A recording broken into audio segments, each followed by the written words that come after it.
Hello viewers, welcome back to my channel. আপনাদের সবাইকে happy new year. নতুন বছর বলে কথা, আর নতুন বছরে পিকনিক করব না তা কি হয়?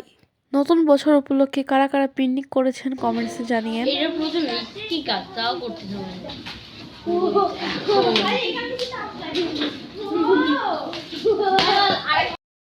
গাইজ, আমি এখানকার মিউজিকটা বন্ধ করে রেখেছি, কারণ যদি মিউজিক দিয়ে রাখি তাহলে আবার কপিরাইট স্ট্রাইক আসতে পারে। এজন্য এগুলো সবাই আমার মামাতো ভাই বোন।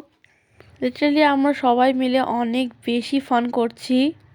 এই ভিডিওটা আরও ইন্টারেস্টিং হতো যদি এখানে আমি মিউজিক দিতে পারতাম, কিন্তু যে কপিরাইট স্ট্রাইকের জন্য খুবই সমস্যা।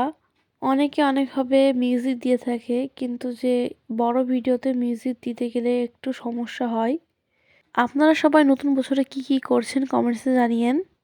যদি আমি বাসায় থাকতাম তাহলে আমি নতুন বছর উপলক্ষে কেক কাটতাম।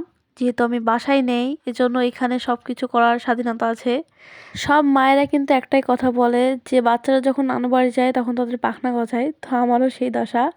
লিটারালি এখন আমি নানু বাড়ি আছি, এজন্য আমি যা খুশি তাই করছি। শীতের দিনে কিন্তু গরম গরম চা খেতে সবারই ভালো লাগে। আর যেহেতু আমরা পিকনিক করছি একদম বাইরে, তো লিটারালি চাটা অ্যামেজিং লাগছে।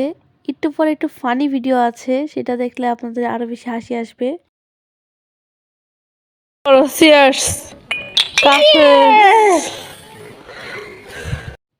এখানে আমার মামিরা রান্না করছে।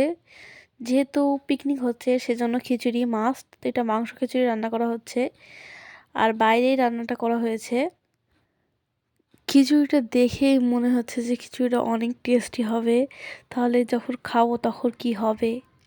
খিচুড়ি রান্না কমপ্লিট। আমরা এখনই খিচুড়িটা ট্রাই করব। আপনারা দেখতে পাচ্ছেন একদম ধোঁয়া উঠছে খিচুড়ি দিয়ে।